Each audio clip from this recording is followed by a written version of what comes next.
Era o ano de 1912, e no sertão da Paraíba, o sol castigava a terra rachada com a mesma indiferença com que os homens poderosos castigavam os fracos. Ao pé de um penhasco de pedra avermelhada, o corpo de Antônio jazia retorcido, um boneco quebrado sob o olhar impassível dos urubus que já começavam a circular. A história oficial, sussurrada com a pressa do medo, era de um trágico acidente. Um cavalo assustado por uma cobra. Todos aceitaram, pois era mais seguro aceitar do que questionar. Todos, menos uma pessoa. Continue assistindo para descobrir como o silêncio de uma viúva se tornou a arma mais perigosa do sertão. E aproveite para se inscrever e não perder nenhuma de nossas histórias. Comente aqui embaixo de qual cidade você está acompanhando este início de uma vingança implacável. O ar pesado carregava o cheiro de poeira, de mandacaru e da morte recente. Naquela região esquecida por Deus e pelo governo, a lei não era escrita em papel, mas gravada a ferro e fogo pelo coronel Honório Bastos. A água era mais valiosa que ouro, e a vida, um bem que podia ser revogado a qualquer momento. A sociedade se curvava a essa ordem brutal, onde o silêncio era uma forma de sobrevivência e a justiça, um luxo que ninguém podia pagar. O clima político era um nó de alianças frágeis e medos profundos, onde cada olhar podia ser uma sentença e cada palavra, uma traição. Luzia, agora viúva, observava a cena de longe, uma figura imóvel em meio ao luto ruidoso dos vizinhos. Aos 30 anos, sua vida sempre fora discreta, vivida na sombra protetora de Antônio, um homem bom que ousou dizer não. Sua ferida era dupla: a dor lancinante da perda e a humilhação corrosiva de saber a verdade.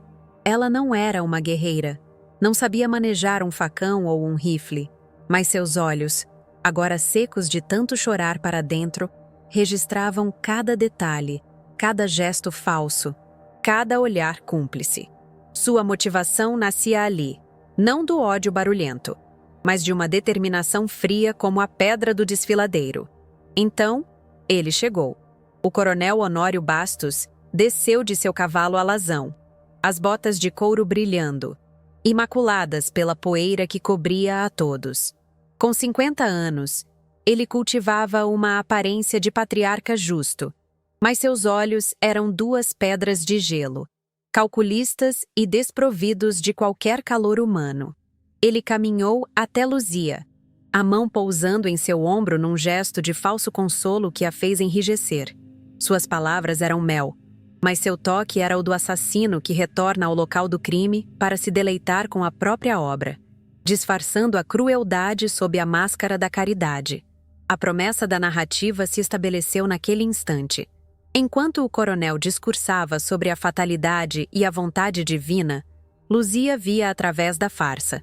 Ela sabia que Antônio fora executado porque suas terras continham a única nascente que jamais secara, um tesouro que a ganância de Honório cobiçava. O dilema dela era claro: gritar a verdade e ser silenciada para sempre, ou engolir a injustiça e morrer por dentro. O coronel, com um sorriso paternal, ofereceu sua proteção à viúva desamparada, um ato público de generosidade que era, na verdade, a mais cruel das ameaças. Como ela poderia aceitar a ajuda do homem que lhe tirou tudo? Durante o enterro, sob o sol a pino que parecia querer incinerar o mundo, Luzia não derramou uma lágrima. Ela ouvia os soluços, as preces murmuradas pelo padre Inácio, um homem cuja fé parecia tão frágil quanto sua espinha dorsal diante do poder do coronel. Ela via o medo nos olhos de Vicente, o velho vaqueiro amigo de seu marido, um medo que o impedia de falar. Foi ali, diante da cova aberta, que a dor de Luzia se metamorfoseou. A tristeza deu lugar a uma fúria silenciosa, e a fúria deu lugar a um plano. Ela não buscaria a vingança do sangue, pois seria o seu que mancharia a terra. Sua vingança seria outra, mais lenta, mais profunda, uma que destruiria a alma do coronel. Enquanto a última pá de terra era jogada sobre o caixão de Antônio, Luzia se recolheu em um luto que todos julgaram ser de resignação. Fechou-se em sua casa, tornando-se uma sombra. Uma memória. Mas por trás das janelas cerradas, ela não estava se rendendo ao desespero. Ela estava observando, mapeando as fraquezas de seu inimigo, estudando cada peça no tabuleiro de poder do sertão. A mulher que todos viam como uma vítima indefesa estava se transformando na arquiteta de uma ruína. A primeira semente da dúvida, uma erva venenosa disfarçada de boato, estava prestes a ser plantada na terra fértil da superstição popular. A memória de Luzia não era um refúgio, era um arsenal. Ela revisitava o passado não para encontrar consolo, mas para afiar a lâmina de sua determinação. Lembrava-se de Antônio não como um mártir, mas como o arquiteto de um mundo que lhe fora roubado. Ele nascera com as mãos calejadas, filho de uma terra que dava pouco e exigia tudo. Um homem cuja única herança era a teimosia de ver vida, onde outros só viam poeira. Seu sonho nunca fora o poder ou a riqueza, mas algo muito mais radical naquele sertão de desmandos. Um pedaço de chão para chamar de seu, onde a única lei seria a do trabalho e do respeito. Quando seus olhos encontraram os de Luzia pela primeira vez, na festa de um santo padroeiro, ele não viu apenas a beleza de uma moça do sertão. Ele viu a mesma teimosia que carregava em si, uma força silenciosa que não se dobrava ao sol ou ao medo. O namoro foi feito de poucas palavras e muitos gestos, de olhares que prometiam mais do que qualquer juramento. Casaram-se sob um juazeiro, com a bênção de um céu vasto e a testemunha de um punhado de vizinhos. E a festa foi um punhado de farinha e um gole de cachaça. Mas para eles era um banquete de esperanças. A primeira casa era pouco mais que um abrigo de pau a pique, erguido com o suor dos dois. Luzia misturava o barro com a palha, enquanto Antônio fincava as estacas no solo duro. Cada parede que subia era um verso de um poema que eles escreviam juntos, uma declaração de independência contra a miséria e a subserviência. Eles não possuíam nada além da força de seus braços e da fé inabalável um no outro. E naquele momento, isso era o suficiente para construir um reino inteiro a partir do nada. Os anos que se seguiram foram uma batalha diária contra a natureza e a desesperança. Antônio acordava antes do sol para arrancar as pedras do solo, para cavar os sulcos que receberiam as sementes. O sol castigava suas costas. O vento seco rachava seus lábios. Mas cada gota de suor era uma oferenda ao futuro que ele imaginava. Ele não reclamava, pois via em cada palmo de terra conquistada um passo para longe da vida de servidão que marcara seus antepassados e que ele se recusava a aceitar como destino. Foi sua persistência que o levou à nascente. Não foi sorte, mas a sabedoria de quem aprendeu a ler os sinais da terra, a seguir o voo dos pássaros e a sentir a umidade sob a poeira. Quando a água brotou, límpida e teimosa, no meio da secura, foi como se a própria terra estivesse abençoando a união deles. Aquela água não era apenas para matar a sede. Era a promessa de vida, de colheitas, de um futuro onde a fome seria apenas uma memória distante. Era o coração pulsante de seu pequeno mundo. Luzia se lembrava da primeira colheita de milho. As espigas não eram grandes, mas pareciam ouro em suas mãos. Naquela noite, comeram pamonha feita no fogo de lenha, e o sabor era de vitória. Antônio a observava com um sorriso cansado, os olhos brilhando com um orgulho que nenhuma riqueza poderia comprar.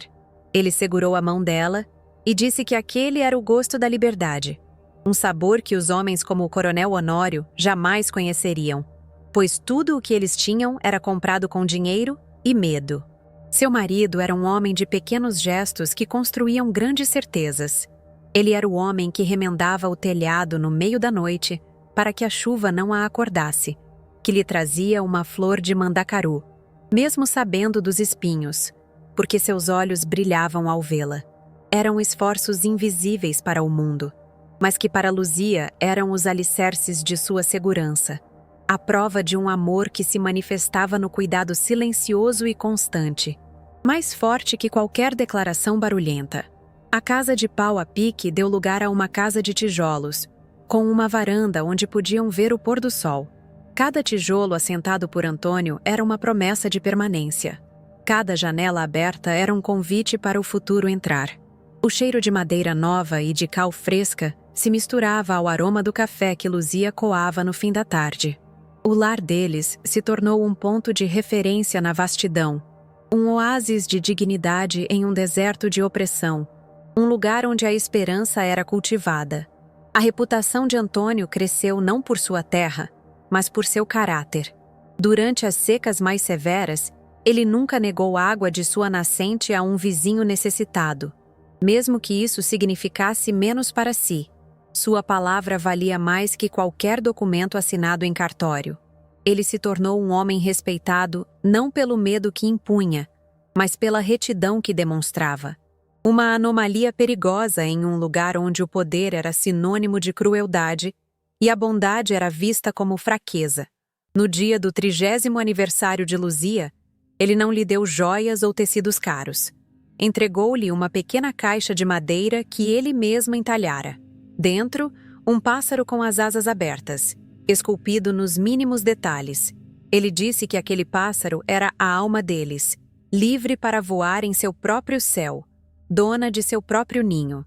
Naquela noite, sob as estrelas do sertão, ele prometeu que enquanto vivesse, ninguém jamais lhes cortaria as asas ou destruiria aquele ninho. Eles viviam em um mundo à parte, uma ilha de autonomia cercada por um mar de medo.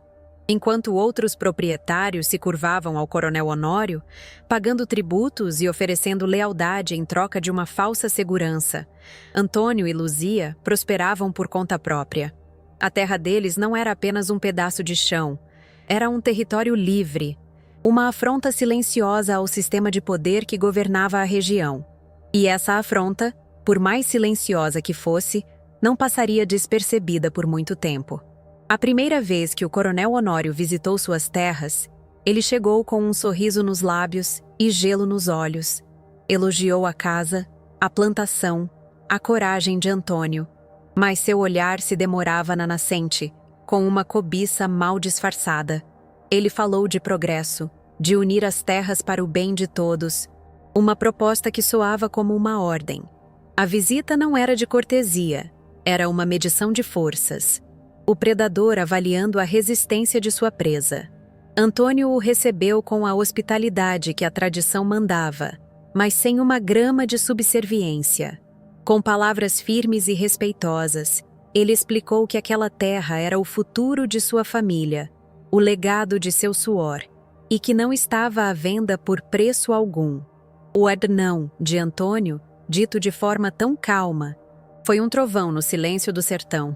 Para um homem como Honório, acostumado a comprar tudo e todos, a recusa não foi um ato de negócio, foi um ato de insubordinação.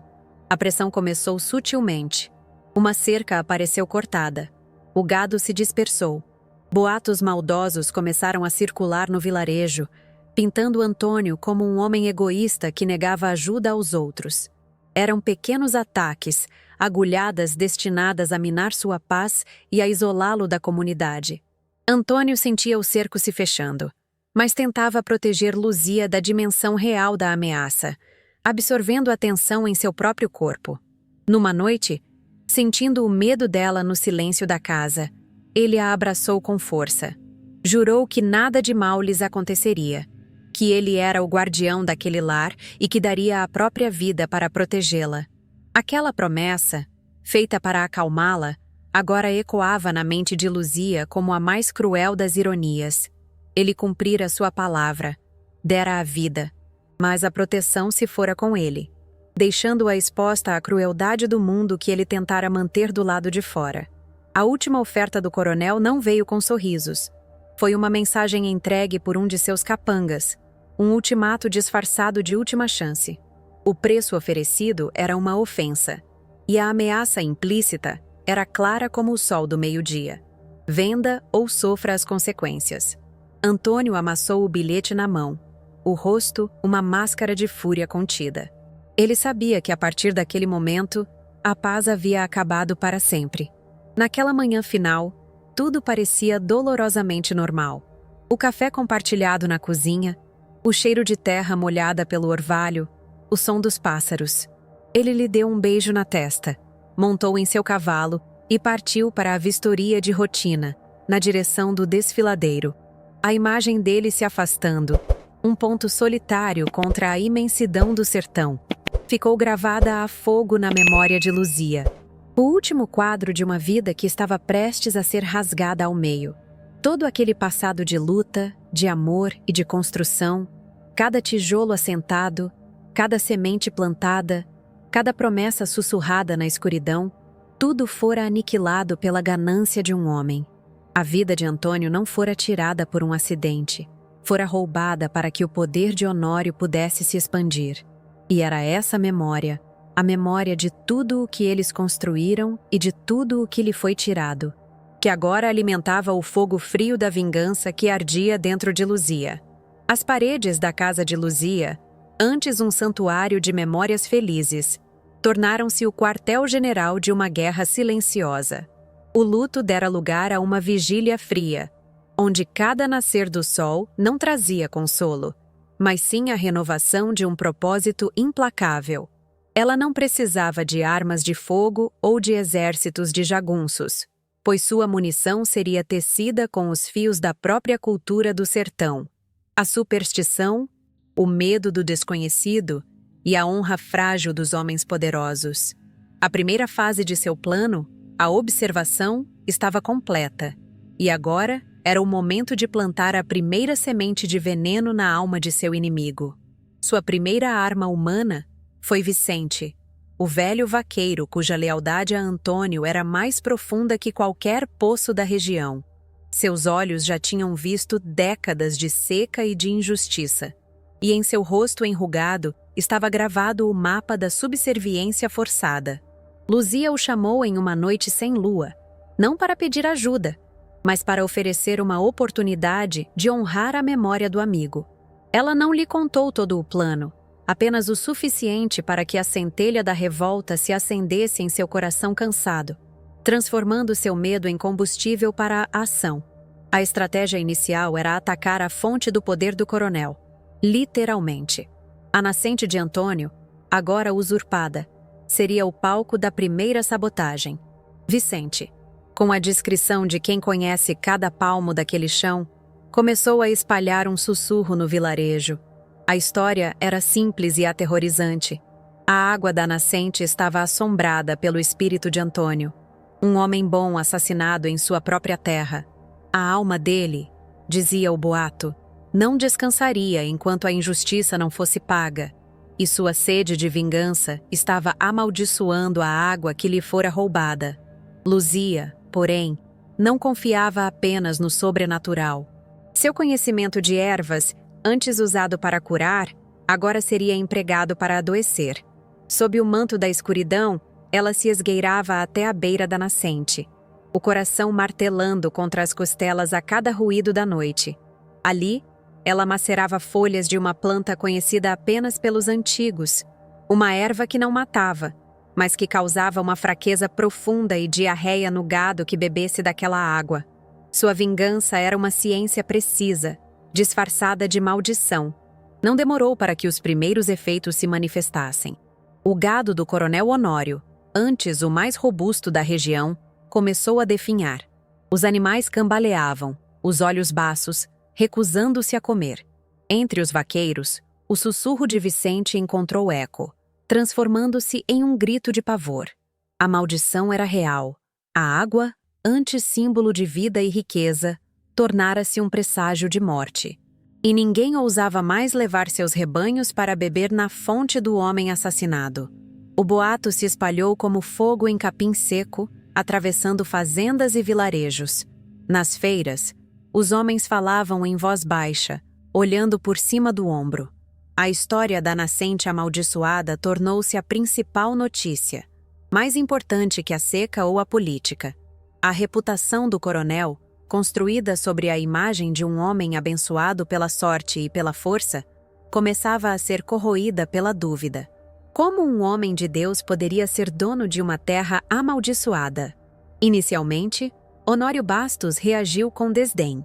Ele era um homem moderno, que desprezava as crendices do povo ignorante.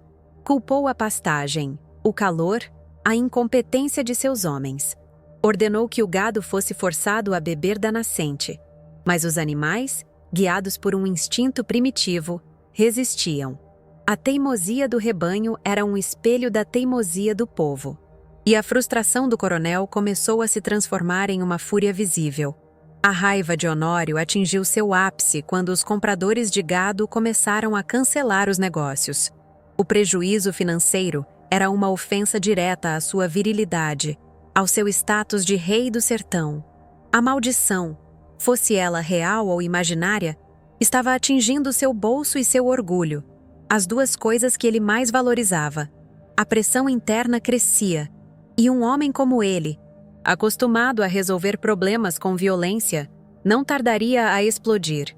A explosão veio em uma tarde de domingo, na praça em frente à igreja.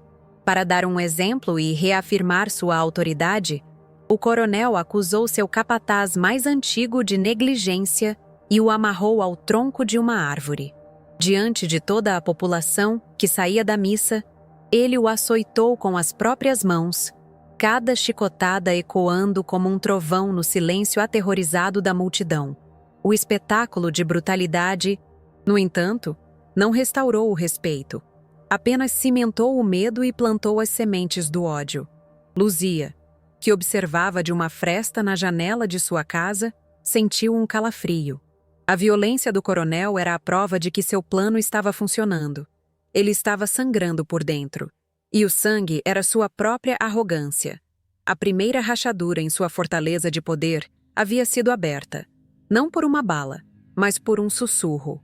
A imagem do patriarca justo estava manchada pelo sangue de um homem inocente, e essa mancha não sairia jamais. A vingança, contudo, estava apenas começando. A superstição era uma arma poderosa, mas volátil.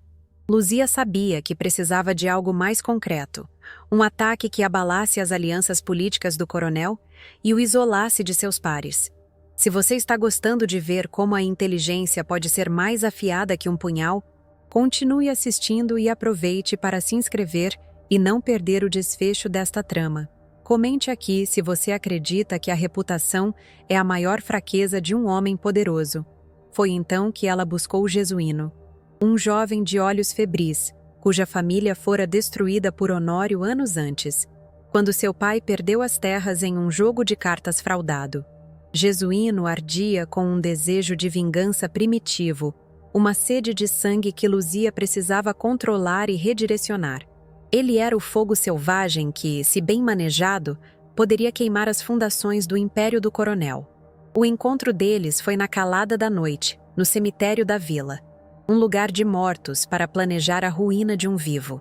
Luzia apresentou seu plano, não como um pedido, mas como uma proposta de aliança. Ela não lhe ofereceu dinheiro, mas algo muito mais valioso, a chance de destruir Honório de uma forma que a morte seria um alívio. Ela canalizaria a fúria dele, transformando seu ódio cego em uma arma de precisão cirúrgica. O novo plano era audacioso e extremamente perigoso. Eles iriam plantar a ideia de que o coronel Honório tinha um pacto secreto com um bando de cangaceiros que assolava a região. A acusação era a mais grave possível, a de traição. Insinuariam que Honório pagava por proteção, permitindo que o bando atacasse seus vizinhos e rivais em troca de sua própria segurança e de uma parte dos saques. Era uma mentira perfeita, pois se alimentava da desconfiança que já existia entre os coronéis. A execução exigia uma delicadeza mortal. Jesuíno, usando sua agilidade e conhecimento do terreno, deveria forjar as provas. Um bornal com as iniciais do coronel, encontrado perto de um acampamento abandonado dos cangaceiros, uma moeda de ouro específica, presente de um político importante, perdida, no local de um ataque. Cada detalhe era meticulosamente planejado por Luzia. Você arriscaria sua vida em uma trama tão complexa, confiando apenas na palavra de uma viúva e na raiva de um jovem? A informação não foi espalhada aos quatro ventos, mas sussurrada no ouvido certo. Vicente, o vaqueiro, levou a descoberta a um comerciante que tinha negócios com o coronel Andrade, o maior rival de Honório na região. A semente da traição foi plantada em solo fértil. E a desconfiança entre os dois homens mais poderosos do sertão começou a florescer como uma planta carnívora, pronta para devorar a paz frágil que os mantinha em equilíbrio. Honório Bastos sentiu a mudança no ar antes mesmo de entender o que estava acontecendo. Seus antigos aliados começaram a se afastar. As conversas se interrompiam quando ele se aproximava. Os convites para caçadas e negócios pararam de chegar. Ele se via cercado por um muro de silêncio e olhares desconfiados. A paranoia, a doença dos tiranos, começou a tomar conta de sua mente, fazendo-o ver traidores em cada sombra. Sua reação foi a única que conhecia, a da força. Aumentou o número de jagunços, reforçou as cercas de sua propriedade e tornou-se ainda mais autoritário e violento com seus próprios homens.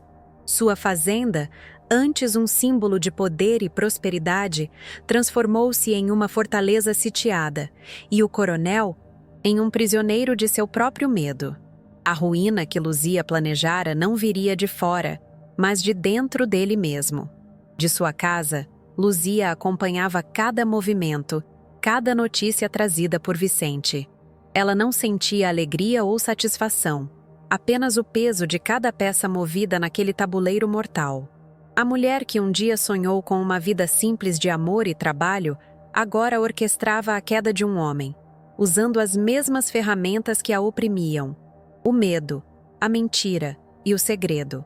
Ela estava se tornando um espelho sombrio do monstro que combatia. A escalada da tensão atingiu um novo patamar quando um mensageiro do coronel Andrade chegou às terras de Honório. Ele não trazia uma declaração de guerra, mas um convite para uma conversa amigável, em território neutro, para discutir assuntos de interesse mútuo. O convite era uma faca de 2 gumes, uma armadilha diplomática. Recusar seria uma confissão de culpa. Aceitar seria caminhar para o centro de uma teia de aranha. O cerco estava se fechando. A noite da festa de São João chegou como uma febre, envolvendo o sertão em um delírio de fogo e música. O coronel Honório Bastos, para reafirmar seu poder trêmulo, erguera um arraial que desafiava a própria seca, com fogueiras que lambiam o céu escuro e um banquete que poderia alimentar o vilarejo por um mês. O cheiro de milho assado e de carne gorda se misturava ao som estridente da sanfona, criando uma ilusão de fartura e alegria. Mas sob a música alta e as risadas forçadas, uma corrente de tensão elétrica percorria a multidão, uma expectativa silenciosa pelo que estava por vir. No centro de tudo, em um palanque improvisado, estava Honório, o peito estufado de orgulho, o copo de cachaça sempre cheio na mão. Ele olhava para aquelas pessoas, seus súditos, e via apenas o reflexo de sua própria grandeza. Para ele, aquela festa não era uma celebração, mas uma demonstração de força, um recado para seus rivais e para os boatos que zumbiam como moscas em torno de seu nome. Ele se sentia invulnerável, um deus de barro em seu próprio altar de poeira, cego pela arrogância que precede a queda. Entre os convidados de honra estava o coronel Andrade, seu maior rival. Ele viera não por amizade, mas por estratégia, os olhos pequenos e astutos registrando cada detalhe, medindo a força e a fraqueza de Honório. Sentado em uma mesa farta, ele comia pouco e observava muito. Um abutre paciente esperando o momento certo para bicar a carcaça de seu inimigo. Sua presença era um lembrete constante de que no sertão, o poder era um jogo de equilíbrios frágeis, e a menor brisa poderia derrubar o mais alto dos castelos. No auge da noite, com os fogos de artifício explodindo em cores efêmeras contra a escuridão, Honório pediu silêncio e subiu ao palanque para seu discurso. Sua voz, amplificada pela autoridade natural que sempre possuíra, ecoou pela praça. Ele falou de honra, de família, de trabalho e da bênção de Deus sobre aquela terra. Cada palavra era uma mentira polida, uma máscara de virtude para cobrir a face da tirania, e a multidão o ouvia com um respeito que era, na verdade, a mais pura forma de medo. Foi então que um movimento inesperado quebrou a coreografia do poder. O padre Inácio, que até então se mantivera em um canto, pálido e suando frio, caminhou lentamente em direção ao coreto. Ele não interrompeu o coronel, mas esperou uma pausa dramática em seu discurso.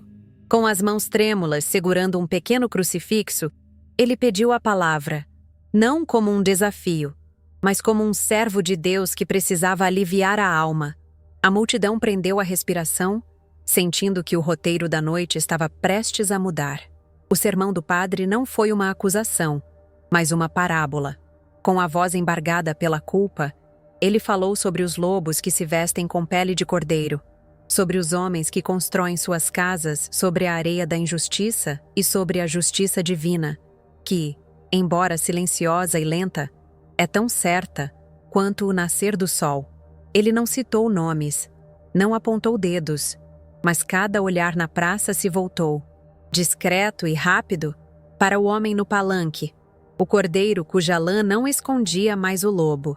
Aquelas palavras, carregadas de uma autoridade espiritual que nem mesmo o coronel podia desafiar abertamente, caíram como pedras na superfície calma do medo. Um murmúrio percorreu a multidão, um zumbido de compreensão e de validação. O que antes era um boato sussurrado nas sombras, agora recebia a sanção da igreja, ganhando o peso de uma verdade revelada. A armadura de Honório, sua reputação de homem justo, acabava de sofrer a primeira rachadura visível.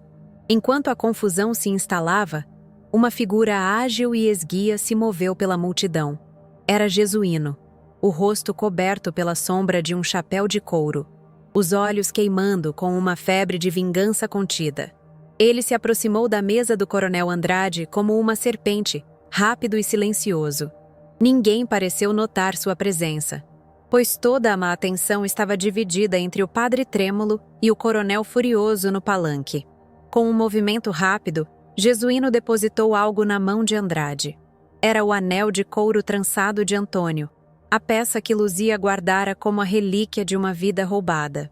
Em um sussurro que mal podia ser ouvido acima da música que tentava recomeçar, ele disse apenas uma frase, a mentira final e perfeita que selaria o destino de Honório.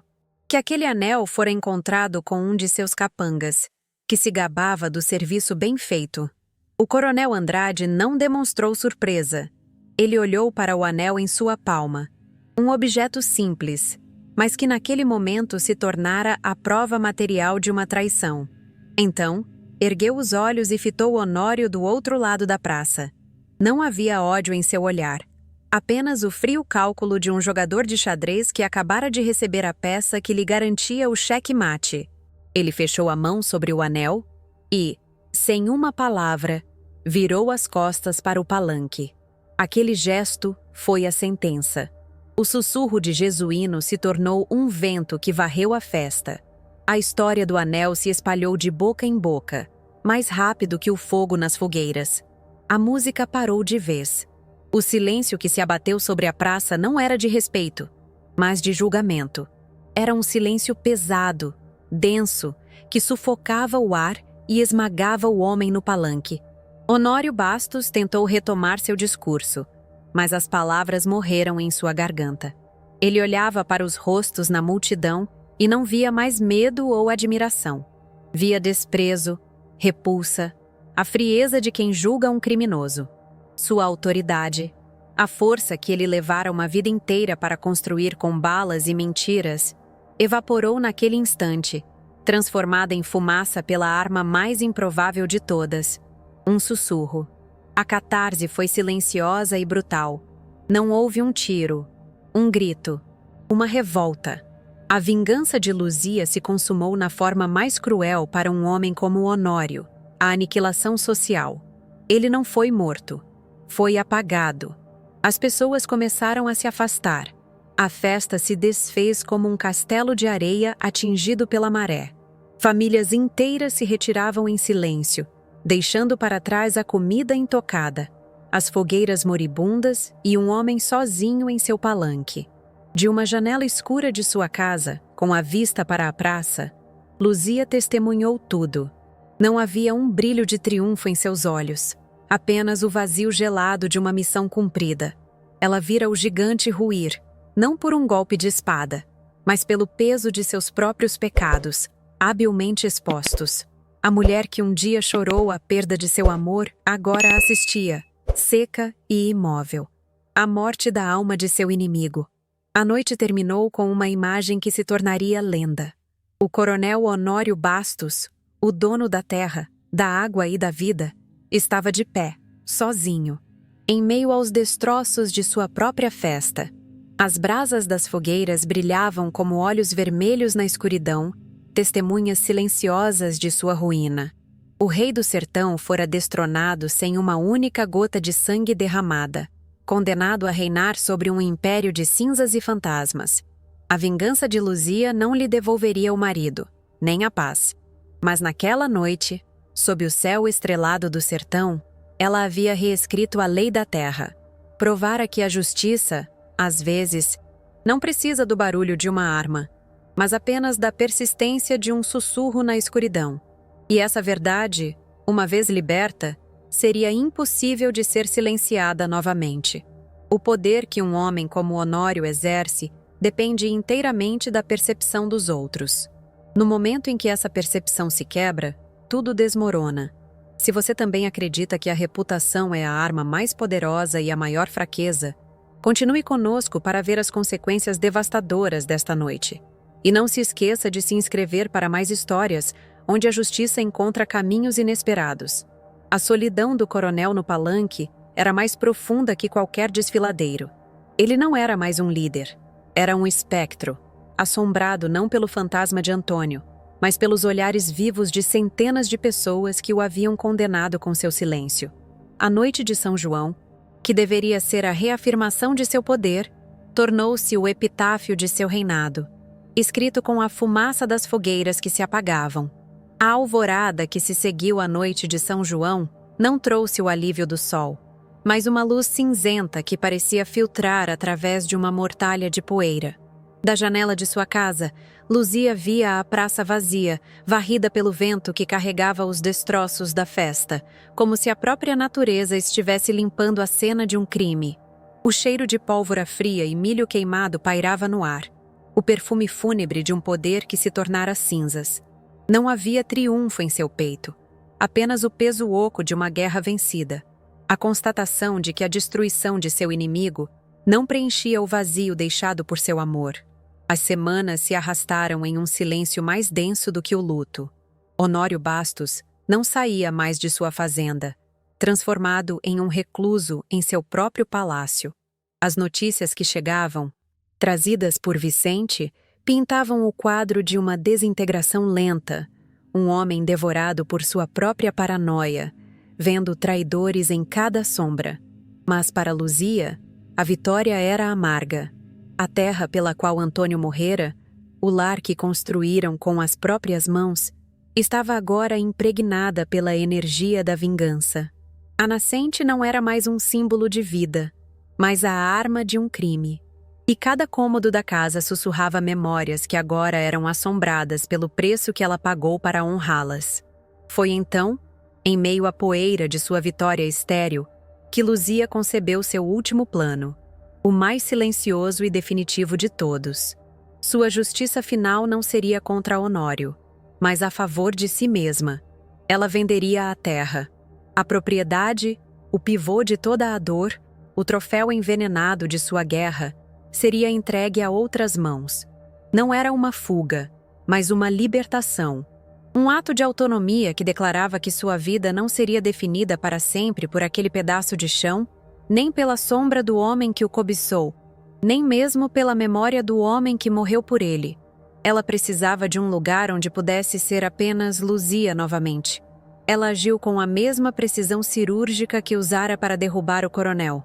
Através de contatos distantes de um primo que vivia na capital, encontrou um comprador, uma família de agricultores do sul que buscava um novo começo e não tinha qualquer ligação com as teias de poder do sertão.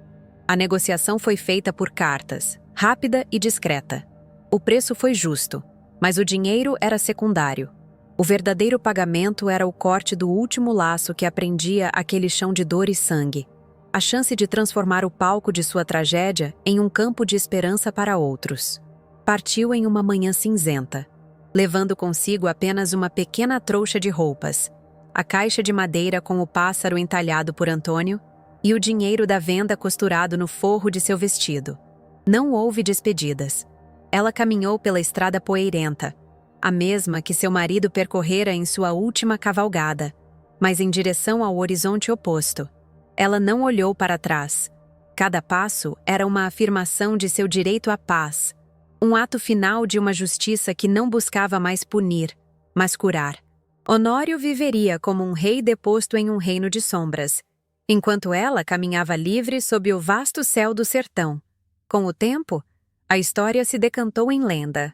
O conto do Coronel Honório, o homem que virou pó em vida, era sussurrado nas noites de fogueira como um aviso contra a arrogância do poder. E a figura de Luzia se transformou em um mito, a viúva do silêncio, a mulher que provou que a justiça podia ser tecida com sussurros e paciência. Sua partida, sem deixar rastros, apenas aumentou o mistério, tornando-a um símbolo eterno de que a resistência mais formidável muitas vezes não faz barulho. Ela simplesmente persevera até que a própria estrutura da tirania desabe sob seu próprio peso. A água da nascente de Antônio continuou a jorrar, límpida e indiferente aos dramas dos homens, matando a sede da nova família que agora cultivava o milho e criava seus filhos naquela terra. A vida, teimosa como a água que brota da pedra, encontrou um caminho para florescer novamente, regada não mais pelo sangue da injustiça, mas pelo suor do trabalho honesto.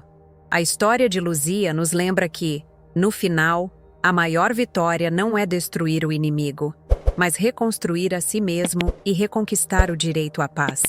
Se esta jornada pela alma do sertão tocou você, inscreva-se para não perder outras histórias de resistência e compartilhe este legado para que ele nunca seja esquecido.